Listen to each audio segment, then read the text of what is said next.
Hello বন্ধুরা, Krishna's daily cooking YouTube চ্যানেলে সকলকে স্বাগত। আজকে আমি বানিয়েছি কুল দিয়ে মুসুর ডাল। তো তার জন্য সবার প্রথমে মুসুর ডাল নিয়ে নিয়েছি এখানে। এবার আমি ওভেনে কড়াই বসিয়ে দিলাম। এবার ওই কড়াইয়ে পরিমাণ মতো জল দিয়ে দিলাম মুসুর ডাল সেদ্ধ করার জন্য। জল যতক্ষণ গরম হবে আমি এখানে মুসুর ডালটা ধুয়ে নিচ্ছি। ডালটা খুব ভালো করে জলে ধুয়ে নিলাম। জল ফুটতে শুরু করেছে, এবার আমি ডাল জলের মধ্যে দিয়ে দিলাম। ডাল হালকা ফুটতে শুরু করেছে, এবার আমি পরিমাণ মতো হলুদ দিয়ে দিলাম। ডাল খুব ভালোভাবে ফুটে উঠেছে, এবার আমি নেড়ে নিলাম। এবার ডাল প্রায় সেদ্ধ হয়ে গেছে। এই যে এখানে ডাল সেদ্ধ হয়ে গেছে। এবার আমি ডালটা নামিয়ে নেব। মুসুর ডাল খুব ভালোভাবে সেদ্ধ করে আমি নামিয়ে নিলাম। এখানে আমি ডাল সেদ্ধ করে নিয়েছি আর কুলগুলোকে জলে ভিজিয়ে রেখেছি। ভিজিয়ে রাখা কুলগুলোকে আমি এভাবে কেটে নিচ্ছি। সমস্ত কুলগুলোকে একটা একটা করে আমি এভাবে কেটে নিলাম। সমস্ত কুল আমার কেটে নেওয়া হয়ে গেছে। এবার ওভেনে কড়াই বসিয়ে তাতে পরিমাণ মতো সর্ষের তেল দিয়ে দিলাম আর দুটো শুকনো লঙ্কা দিয়ে দিলাম আর কালো সর্ষে তেলে দিয়ে দিলাম। এবার কুলগুলোকেও তেলে দিয়ে দিলাম। কুলগুলোকেও তেলে দিয়ে ভালোভাবে নেড়ে ভেজে নিচ্ছি। এবার পরিমাণ মতো হলুদ দিয়ে দিলাম আর স্বাদ অনুযায়ী নুন দিয়ে দিলাম। এবার আবারও কুলগুলোকে ভালোভাবে নেড়ে নিচ্ছি।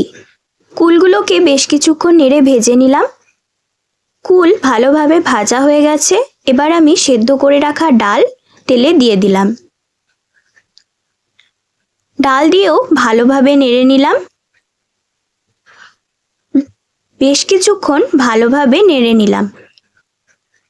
যতক্ষণ ডাল রান্না হচ্ছে ততক্ষণ আমি এখানে আমার কিচেন গার্ডেনে চলে এসেছি বেগুন তোলার জন্য। এই যে গাছগুলোতে বেশ অনেক কদিন ধরেই বেগুন হয়েছে। বেগুনগুলো বেশ বড় বড়ও হয়ে গেছে।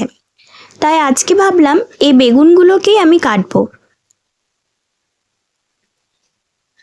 বড় বেগুনগুলো ছাড়াও আরও বেগুন আছে, ওগুলো এখন ছোট আছে, ওগুলো এখন কাটবো না। এই যে এই বেগুনগুলো বেশ বড় হয়েছে, এগুলোকেও কাটতে হবে। তো চলুন বেগুনগুলোকে আজকে কেটেই নিই।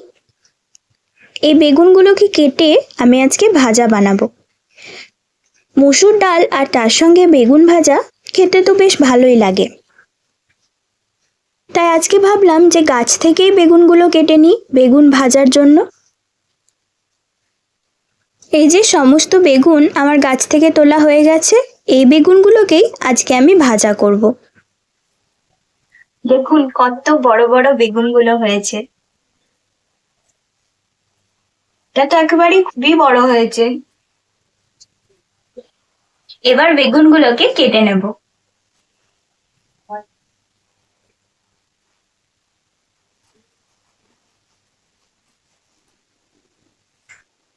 এবার দেখব কুল দিয়ে ডাল রান্না কতটা হয়েছে। এই যে ডাল রান্না প্রায় হয়ে এসেছে।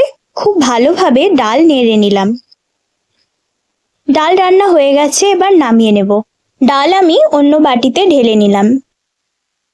এখানে আমার কুল দিয়ে মুসুর ডাল রান্না করা হয়ে গেছে। এরকম কুল দিয়ে ডাল, শাক আর গাছ থেকে তোলা বেগুন ভাজা গরম গরম ভাতের সঙ্গে থাকলে তো আর অন্য কোনো তরকারির দরকারই পড়বে না।